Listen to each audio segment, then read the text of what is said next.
614 Startups Nation, welcome to another episode of the 614 Startups Podcast. My name is Elio Harmon, your host. Thank you for joining me again. Of course, we kick off every show with a bit of the news, what's happening in social media, and then what's on our events calendar. We have a very special guest coming up tonight. Lauren Parker of FrazierHeiby is going to be on to talk about marketing, communications, and all things PR. All right, let's jump right into the news.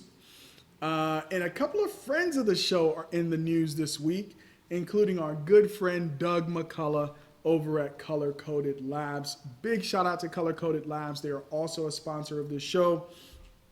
Doug was featured in this article in Columbus Business First.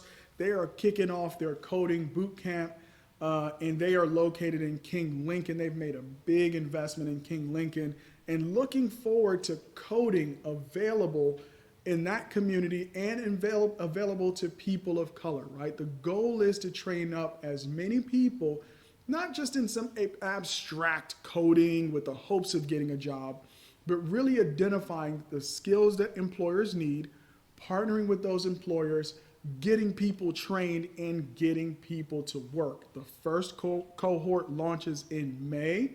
And so if you're interested at all in coding, do not disqualify yourself. During my podcast with Doug, that's one of the things that we talked about is this: you hear something, you're interested, but then all of a sudden you start to hear that voice in your head tell you, hey, maybe this isn't for me. How much is it going to cost? I can't afford it. It's 16 weeks. I don't know if I could be committed to going back to school for 16 weeks. I've been out of school so long. I don't know if I have the prerequisites. Guys, forget about all that for now. Just reach out to Color Coded Labs. The website is colorcodedlabs.com. Reach out to them. Go in for one of their open houses. Go through the process and see if it's a good fit for you. Do not disqualify yourself, all right? So cohort 1 starts in May. All right, next up, we got to hop on social media, and we got to see what's going on in social media land. Now, usually I'm focused on what's happening on YouTube. We'll get to that. Tonight, I want to focus on what's happening in our LinkedIn community. Now, by far, LinkedIn is our most engaged, right? Because people are on there, they're doing business. They know we are the #1 source of startup news in Columbus, Ohio.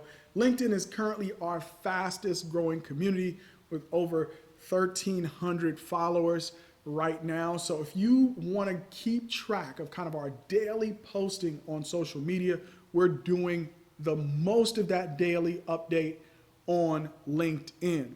You can connect with us, you can engage with us. And look, guys, we have some exciting events that we're working on. Got a lot on our plate. Pitch Columbus.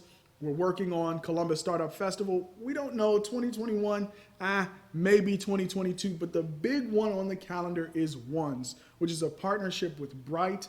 They are an energy incubation and development organization in Northern Ohio. They partnered with us last year, and ONE stands for the Ohio Next Energy Summit.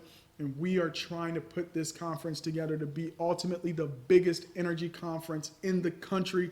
That event is coming up in October. We'll be doing some posts to our website. We're working right now on the schedule, guests, speakers, etc. So be on the lookout for more information about the ONES Summit, all right? So that's coming. So engage with us on LinkedIn, follow us, you'll get updates. And big shout out to one of our most engaged LinkedIn followers, my guy, Josh Williams of Williams Sales and Business Development. He's always, liking our stuff, sharing our stuff, commenting and being engaged. This is an ongoing conversation happening on LinkedIn. So join Josh Williams and the rest of the squad on LinkedIn and stay up to date. All right. Now, the other community that's growing, and I'm kind of proud of because I'm not a big Twitter guy personally. I'm a big LinkedIn guy, not a big Twitter guy, but something is happening organically on Twitter, guys. We are starting to grow our Twitter, all right? So for the first time in the history of 614 Startups, our followers have surpassed who we're following, all right? And people are engaging on Twitter. People are retweeting.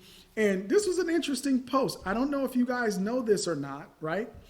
But Do you know that Cincinnati is our second most covered city? If you looked at our whole portfolio of what's happening with 614 startups and you look at the investors and the guests, you'll find that behind Columbus, Cincinnati is our second most covered city. Maybe that means there might be a 513 startups. Who knows? But check out one of my favorite founders out of Cincinnati, Rodney Williams of Solo Funds. Rodney just did a Hennessy commercial. All right. So Rodney, send me that connect for how I can get on with brands like that. But Rodney is a great guy, been doing a lot of work. He's also the co-founder of Listener, another startup that's scaling as well. So join us on Twitter, join the conversation. You'll find out cool stuff like that when you're hanging out with us on Twitter. All right. Now, let's talk about us on YouTube. Guys, we are growing. Listen, it might be incremental, all right, but this is our chat. We just started, all right? I was doing some research on YouTube and scaling YouTube. It takes years. If you guys are out there doing something similar and you want to grow your YouTube, here's the fact. No matter what your existing audience is on other platforms, YouTube is its own animal, but this is where we post all of our video content. The podcast for a long time was audio only, so we have traction on platforms like Apple Podcasts, and when we drop there, people are going there to listen, or to Spotify or to Anchor, etc. But YouTube is brand new. Thanks to Ski, man, the super producer, got our video looking great. Look at the set, man. Big shout out to the you and Ski, the super producer. You could join us on YouTube and get video content, all right? So follow us, subscribe, watch, like, and share on YouTube. All right. Let's move on to events, people. We always have great events on our calendar. This one is from Startup Grind, and it's another collaboration with Entrepreneurs Brew. Guys, this is an opportunity to check out Entrepreneurs Brew. For registering for this event and attending this event, you get a free 12-ounce bag, I believe, of Entrepreneurs Brew. Really, really good coffee delivered right to you or to your startup, or maybe you could gift it to somebody, okay? So maybe if you're not a coffee drinker and you're like, I don't want the coffee, don't just think about yourself, man. Gift it to somebody in your life who would appreciate good coffee. But this event is with Sasha Ganulin. Hope I'm pronouncing your name correctly. CEO of Battleface. Battleface is a travel insurance company. Now, if you've ever skimped when you booked a trip, and you saw that little circle that says, do you want to get travel insurance? All right. And you think you're going to go on that trip. If COVID has taught you anything, you don't know what's going to happen. All right. Life comes at you very fast. So Battleface is innovating in the world of travel insurance, keeping your trips secure. All right. If you can't make it and you do purchase the insurance, Battleface is one of the companies in that space looking to innovate. Guys, there you have it. You have a little bit of news. You got our social media update, and now you're up to date with events. So go ahead and register on our website and engage with us. All right, guys, are you ready? Because up next is my guest, Lauren Parker of FrazierHeiby. Enjoy. All right, 614 Startups Nation, welcome to another episode of the 614 Startups Podcast. My name is Elio Harmon, your host, and this is the #1 source of startup news in Columbus, Ohio. I'm here with my very special guest tonight, Lauren Parker of FrazierHeiby. Lauren, welcome to the show. Elio, thanks for having me. All right, awesome. I've been looking forward to this conversation. This is kind of a new phase in the podcast's life. Usually we just do straight on interviews with startup founders, but now we want to bring on the experts to broaden the conversation. Your agency, FrazierHeiby, specializes in marketing and communications. We want to talk about why that matters to the startup community and what founders should be thinking about when they make considerations around marketing and communication. But first, we got to kick it off with a little thank you to one of our sponsors. I'm so excited to be able to say these lines, man. I've dreamed about it for a long time. And this shout out goes to our supporters nationwide. Nationwide's mission is to protect people, businesses, and futures with extraordinary care. To help fulfill that mission, Nationwide is looking to invest its $350 million venture capital investment fund in insurtechs that will help them create new and exciting products and solutions to meet the needs of their customers. If you're interested in partnering with Nationwide's venture capital team, visit www.nationwideventures.com to learn more. Again, that website is www.nationwideventures.com. Nationwide is on your side. All right, we made it. We made it. All right, Lauren, let's get into it. For folks who don't know who you are, why don't you start with a bit of your personal background and how you got into this field? Yeah, absolutely. So I am an Ohio native at heart. I grew up in Dayton, but professionally spent the first 10 years or so of my career in New York City. I have always been on the consulting side, working for large agencies and driving brand and marketing and communication initiatives for brands as large and global and well-known as BMW and Ernst & Young, down to really scrappy startups that are just getting their feet wet. So about 5 years ago, my husband and I found out that our family was expanding, and that was our cue to leave Manhattan. And because of my husband's job, Columbus is where we landed, and we could not be more happy. Mainly because all the things we loved about New York, we have found here in the Columbus community, maybe just at a smaller scale. And through that period of the last 5 years or so, my career has taken a really wild and unexpected turn in that I have become an entrepreneur myself, which was not necessarily part of the plan or a path that I had charted intentionally, but I'm thrilled that that's where I've landed. Yeah, awesome.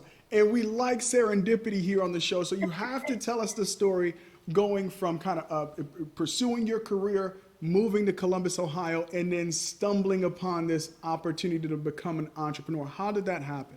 Yeah, an entrepreneur by accident is how I'll describe myself. Like I said, the first couple of years when I moved here from New York, my job was portable. So I was still working for a large agency in Manhattan, working out of my home and traveling like crazy. I did that for about 3.5 years. And during that time, I actually had a third little one. So juggling the life on the road and early stages of motherhood was just not a sustainable reality for me. So I really started putting an effort in building my network and getting to know other really smart and successful professionals here in Central Ohio. And through that networking process, I came upon FrazierHeiby. It was a small little agency that could. It's about 40 years old, older than myself. And as I got to know the now former owners, I thought, this is a really solid agency with a really great book of business. It's just been flying under the radar. And the more I got to speak and get to know the leadership team that was in place, the two prior owners were, men of a certain age that were starting to eye retirement. And here I was, this plucky 30-something-year-old female with big ideas about how they could improve their business. And just really organically, I would say, we kind of came to this conclusion that a succession plan might be right here in place. And especially when I met my now business partners, Ann Mulvaney and Whitney Somerville. They were VPs at the time at FrazierHeiby. And the three of us, again, we're all women, all about the same age, all incredibly driven and inspired by doing great work. It just really made sense. So we put our heads together and came up with a really great transition plan that allowed me to come on board for about a year and a half while the prior CEO was in place. Again, I didn't know how to be a CEO. So we called that time affectionately the training wheels year, where I got to really study under my predecessor and understand the business, ask a lot of questions, and talk to a lot of other small business owners about what works and how to build that roadmap forward. And by the time I was able to officially take the reins, which was January 2020, apparently the universe didn't, or the universe thought maybe I was getting a little too cocky just a few years into my tenure, and threw the curveball of the century during early on in my tenure as CEO. So the last year has just been a total whirlwind, but it's a journey I've been really grateful for, because I cannot say enough about how much I've grown personally and professionally, how much I've been challenged, and how much I appreciate the team that's around me. Wow, that's great to know because we didn't know that the trigger for 2020 was you taking over FrazierHeiby. Now we know the Yes, cause of I'll all take the of this blame. craziness. Okay, all right. So let's talk about FrazierHeiby and what you guys do. Yeah, sure. So we are an integrated marketing and communications agency. We, at our core, believe that every business has challenge. And regardless of what that solution to that business challenge is, communications needs to play a role. A lot of times, whether you're looking at, early pre-funded startups to really well-established businesses, again, if there is not shared alignment at the leadership level, if there's not a clear and consistent dissemination of information throughout the organization, there is going to be a breakdown. And looking externally, it's all about building your reputation and making sure that the audiences that you're trying to reach understand what you have to offer, and perhaps even more so, the business understands the people that they're trying to reach. That's really at the crux of public relations. It's not about broadcasting what you want to say to those internal or external audiences. It's about creating a dialogue and about understanding how we can find shared commonalities and in doing so, move the world forward. All right. So, what are the components of good communication? Because you use the word, you have to think about it, but it also has to accomplish the goals that are set forth. So, what are the Mhm. components of good communication, both internally and externally? Yes, I think it really comes down to clarity, consistency, and compromise. It's about making sure that you have a really clear and definitive point of view that you are articulating as clearly and consistently as possibly. So if you are a CEO and you are making big bold moves and shaking things up and moving beyond the status quo, if you want to have people come along with you, whether that's your leadership team, whether that's every employee down to your junior most associate, they have to get on board and understand that vision. But you're not going to be persuasive in doing so if you don't understand what motivates those people that you need to come along with you. Again, so that's where the compromise comes in. It's about understanding the motivations, the perceptions, the experiences of those people, either on the employee side of things, or if you're trying to penetrate a new market or enter into a new geography.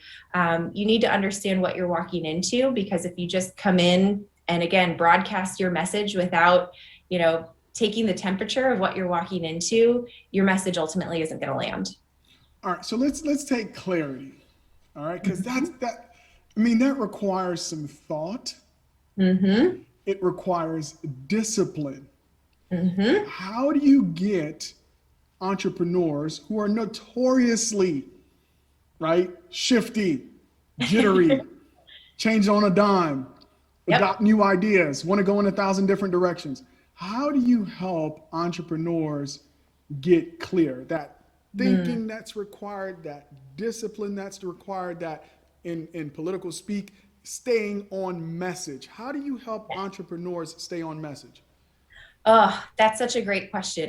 And there's a lot actually to unpack in what you just talked about. I think to my earlier point about solving business problems, a lot of times I think businesses say, we need to reach out and get a communications or a marketing firm on board because something's wrong, something's not working, or we are making a big shift and we need to make sure that we're thinking that through.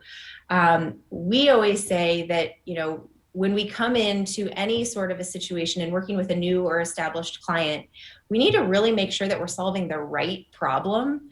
I'm a Dayton native, so one of my favorite quotes actually comes from Charles Kettering, the famed Daytonian, and he said, "A problem well stated is half solved."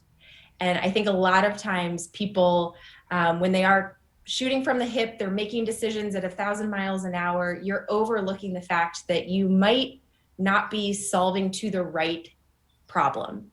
And so we like to come in and really help people slow down and understand, what are you trying to accomplish as a business?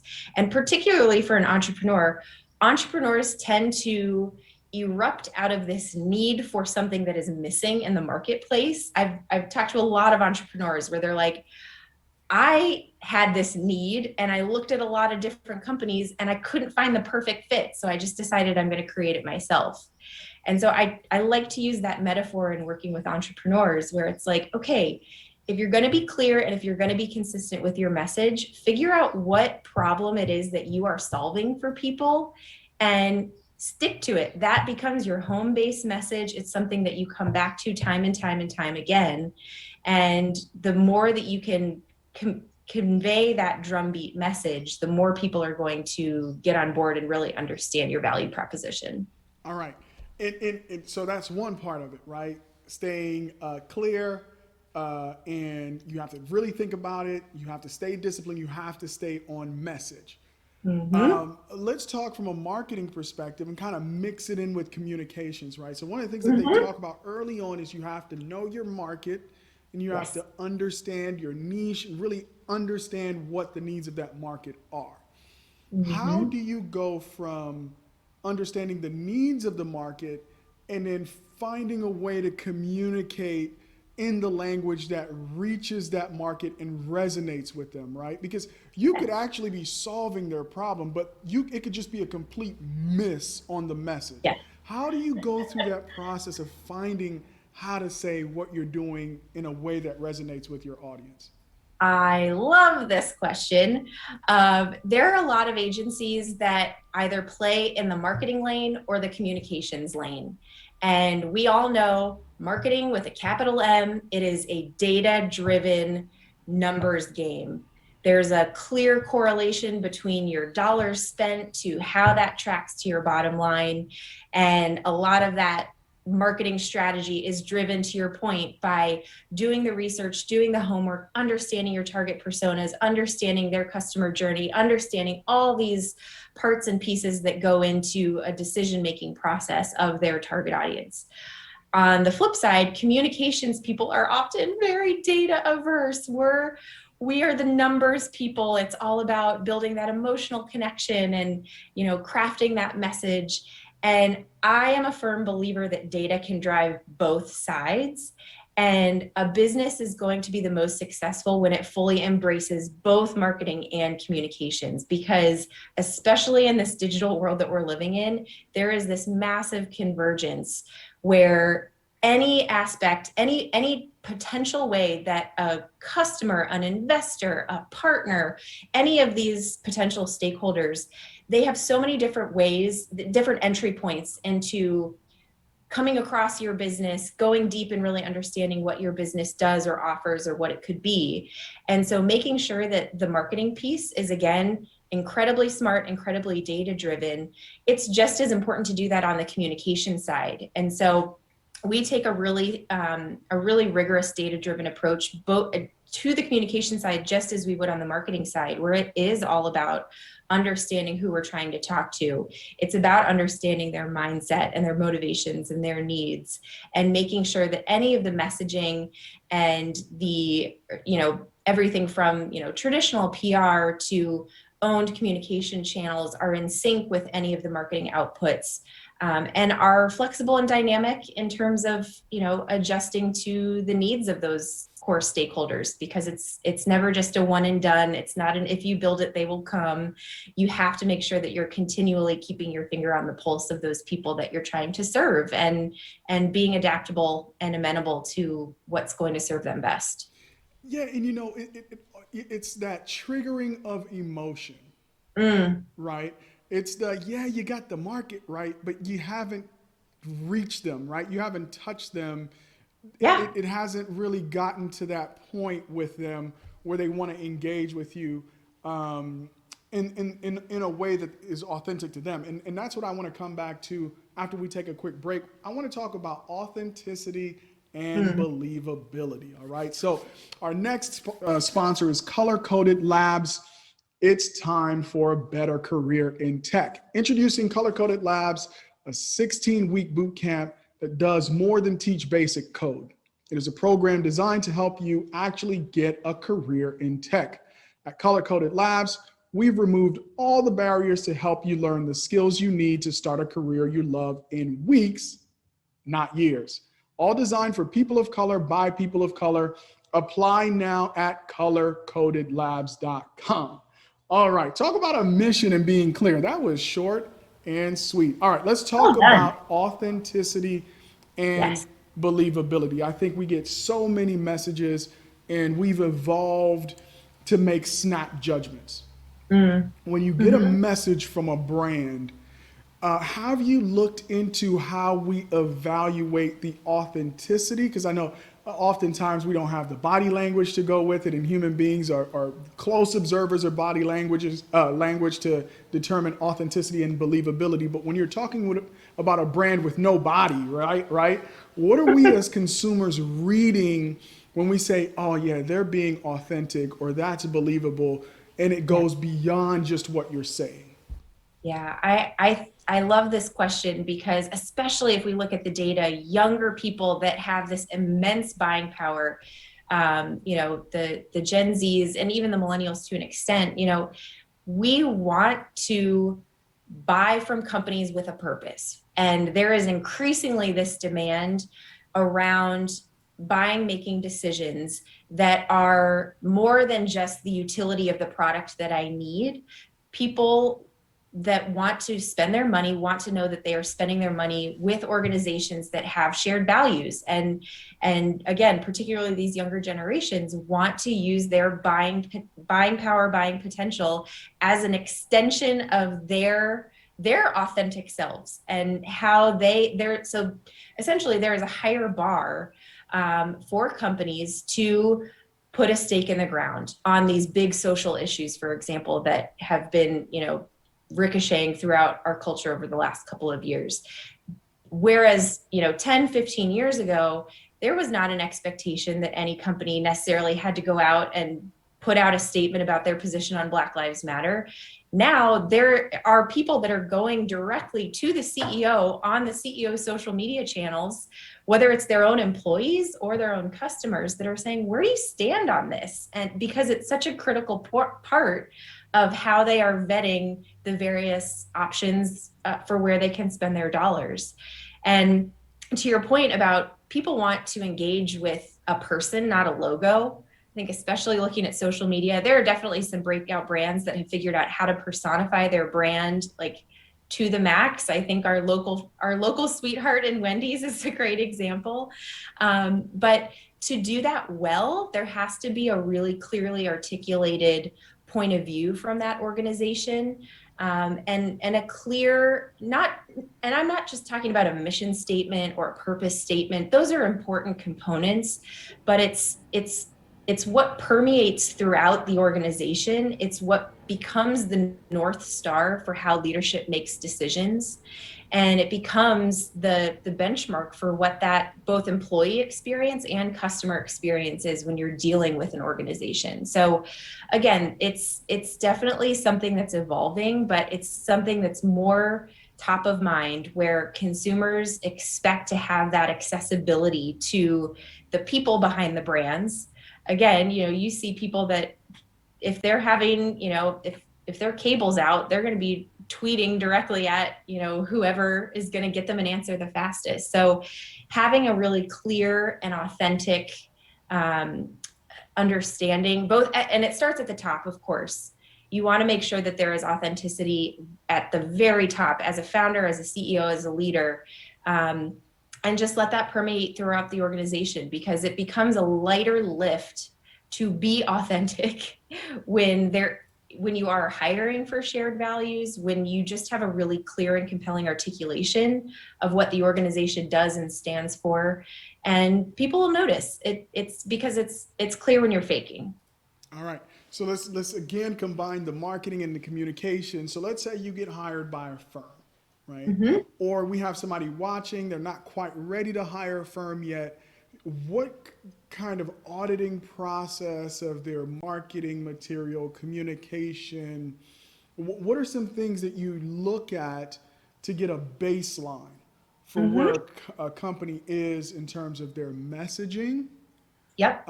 first? And what are some things you just look at in general, and we'll build from there? Yeah, absolutely. And we have a tried and true process, but it's always something that we like to put a little bit of a personal flavor to, depending on the organization. So it's never just an off the shelf, check the box, this is what we do.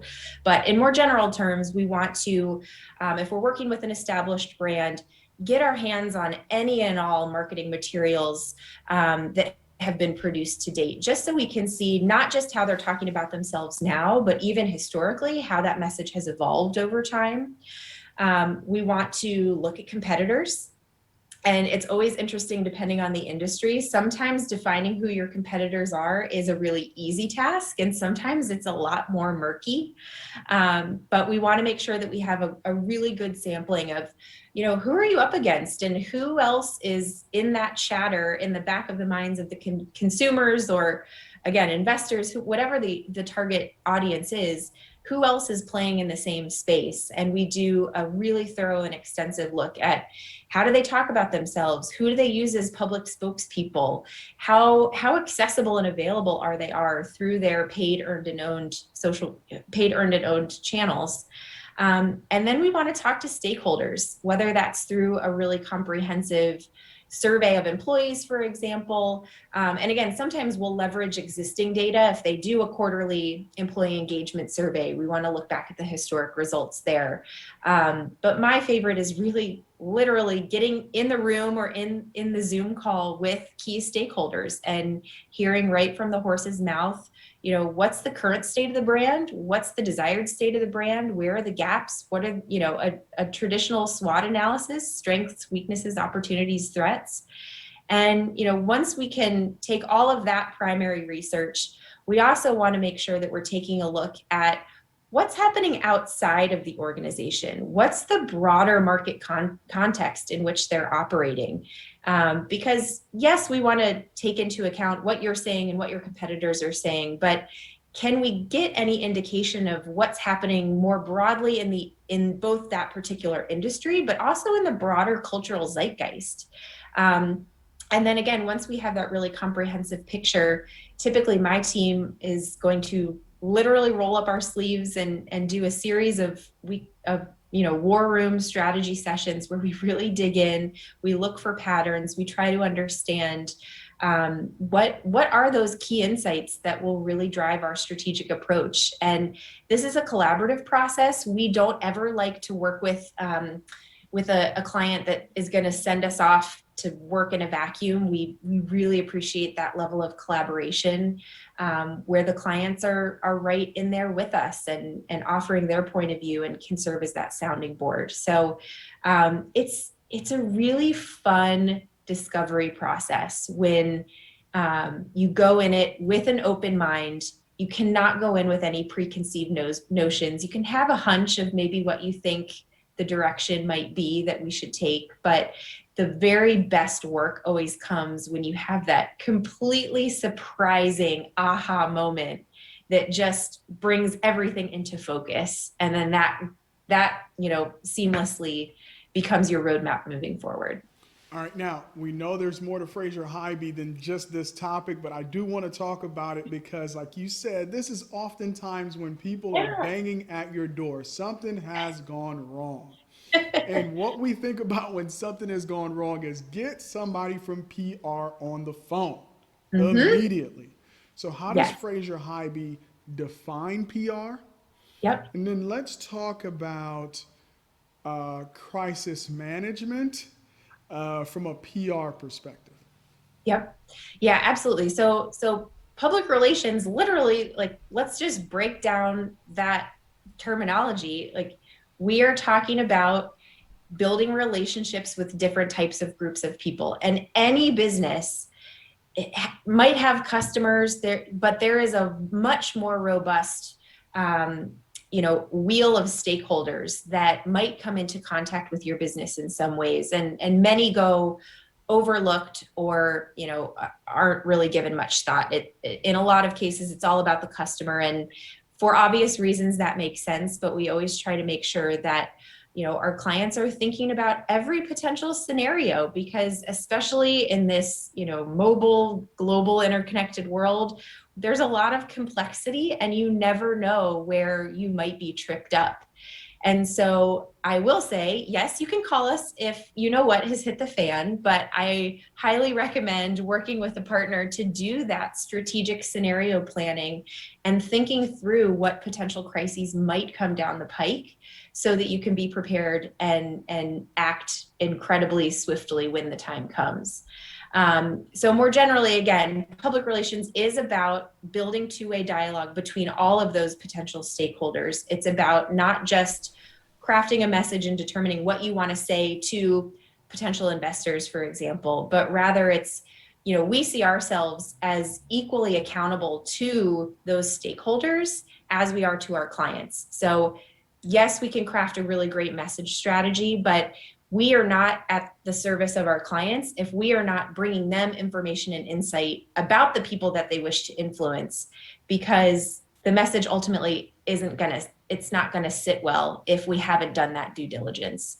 And pivoting back to crisis, taking that approach ultimately is going to put you in a better position if and when you do have something go awry, because you've taken the time to build up that goodwill, and you've built those relationships with people that know who you are and what you stand for. And in many cases where we've worked with brands and organizations that, even if you think about a company like a cable company or your power company, those are brands that we're not thinking about at all until the bill comes or it doesn't work. Mm-hmm. And it's really interesting when you really put in the time to both humanize those kinds of brands, to build relationships with people so that they are thinking about your brand in ways that aren't just about the more painful moments. And you can track and measure success, where we can look and say, after this PR strategy has been put in place, we have fewer calls to the call center, we have higher positive sentiment across our social channels, we have, when the cable goes out or the power goes out, we have people actually coming to our defense on social media to say, hey, we're really excited that the guys and gals are out there working to get the power back on. It's not just about saying, the power's out and therefore I can't stand this particular brand. So doing that homework, and we always say PR is a long game. It's not just about let's put out a press release and say we're doing PR. That is not PR. That is a very small, insignificant tactic. It truly is about building meaningful relationships over time. So I imagine when you come across a situation like this, it's like the old adage, if you're already in a hole, just stop digging. Just here's where we are. Just give me your phone.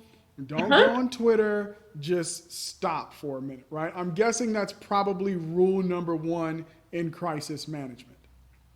Rule number one, again, when everything hits the fan, it becomes fact-finding mode. Okay. Because we need to become the source of information. Authenticity and transparency is so critical during these times, because there is such a short window where as soon as something goes public, people are looking for information. They want to know what happened, they want to know why it happened, and they want to know what you're going to do to make sure it never happens again. And so again, that's why it's really important that we do that scenario planning and we have a crisis preparedness plan in place so that we can act nimbly, we can source the right information, we have all of the communication structure internally to make sure that the right people are on the front lines, have the right information, so that we can combat that a bit. Because the moment you do not have control of the flow of information, or if you wait too long to share what information you do have available, that narrative is not in your control anymore. And speculation, especially now we're in a 24/7 news cycle, social media has completely flipped the script on how brands and organizations address these types of situations. So, again, we try to do as much planning and preparedness so that we're not scrambling and making mistakes. And to your point, digging the hole any deeper.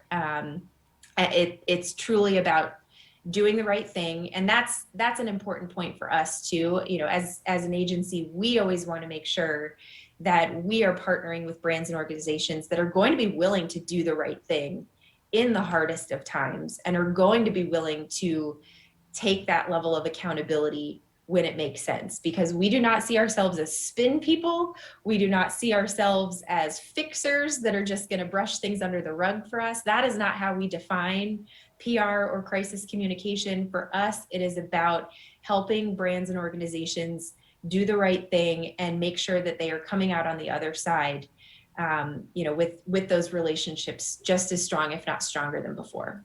All right. Well, you just threw me the alley oop to my final question. You set that up perfectly because when we come back, we're going to talk about the battle that probably happens between taking responsibility, aka doing the right thing, and then what that might mean in terms of legal responsibility. That battle Mhm. between communications and legal. I know those press releases have to go back and forth, even though you want to say it a certain way. Legal might have something to say about what goes out in terms of communication. We're going to come back and talk about that. This is our final break before we wrap this thing up. Support for 614 Startups comes from the law firm of Dickinson Wright, with over 500 attorneys working from 19 offices across the US and Canada. They handle all types of business transactional law, including advising privately held and venture-backed companies in capital raising, mergers and acquisition, and transactions involving technology, software, data, and e-commerce.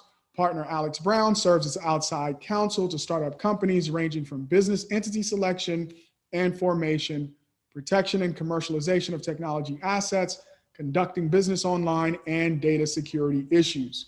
For more information, visit dickinsonwright.com. All right, Alex is my guy, but you get Alex and Lauren in the room, and it's a crisis. Let's see who wins. All right, so how, as a communication department, do you do what's right when there's some legal liability, especially some financial liability on the table? What does that battle look like?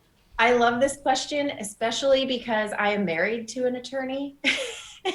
And we have had this debate many times before. Um, Ultimately, it comes down to doing, as counselors, whether you're general counselor or you're communications counselor, we are trying to do what's in the best interest of the organization that we serve. And yes, there are plenty of, lawyer jokes. Many a PR person has scoffed at the fact that a press release has to go to legal for approval. But I think when you think about the fact that, they are doing their job and they are trying to protect the organization, as are we, but we come at it from very different points of view. So again, I'm a communicator, I'm a relationship person. That is one of the first relationships I try to build within an organization, whether they have general counsel or outside counsel. I try to introduce myself. I want to make sure that they understand where I'm coming from and what my process is. And likewise, I want to understand how they operate, what's important to them, how they look and examine certain things. And, by starting off that relationship, not from a place of, going up against each other, but rather in collaboration and service of the client, that's a great place to start. And then if you are in the thick of things and we are dealing with something that's challenging, especially if there's massive financial implications, it is about thinking through the long-term benefit. And again, having all of those key decision makers, huddle around the proverbial table and say, look, guys, this is what is going to be most important for the long-term reputational success of this organization. And there is data that shows the faster you respond to a crisis, the more transparent you are in times of crisis, the faster your stock price will bounce back. This is for public companies, of course. There's a really great study on this.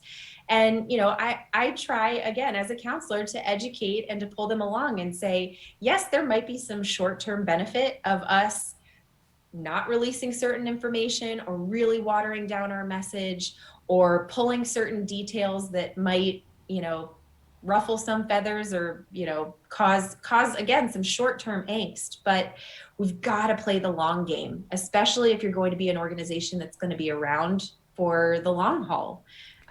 Anytime that there is a crisis, there is an opportunity to again do the right thing and demonstrate that transparency and authenticity. Yeah, I can see you going back and forth with legal, having no agreement, and then deciding with the executive board, hey, this guy gets thrown under the bus. All right, Lauren, I know that's what's happening behind the scenes. And that's a wrap, Oh, folks. Lauren, thank you so much for joining us on this episode. thank This has been you. great. I'm sure we will have you back again to do more of this, especially if there's something in the media or in the news we could get your opinion on from a I'd love PR to. perspective. All right. Now, I close every show with my one takeaway. And like life insurance, PR, get it before you need it. All right. Talk to a professional before you actually need it, because PR is a long game. All right. You'll find this and all episodes on our website, 614startups.com, Apple Podcasts, Spotify, Anchor, and all your favorite podcasting platforms. Don't forget to subscribe and write a review. Lauren, you need to subscribe. If you would like updates sent to your inbox, you can sign up for our weekly newsletter on the website. To engage in the 614 Startups community, follow us on LinkedIn, Twitter, Facebook, Instagram, and of course, YouTube. And we're at 614 Startups on all those platforms to join the conversation. Of course, if you want to be a sponsor, all these great sponsors out here supporting local media, you can email us at info@614startups.com. Thank you for joining us on another episode. Peace.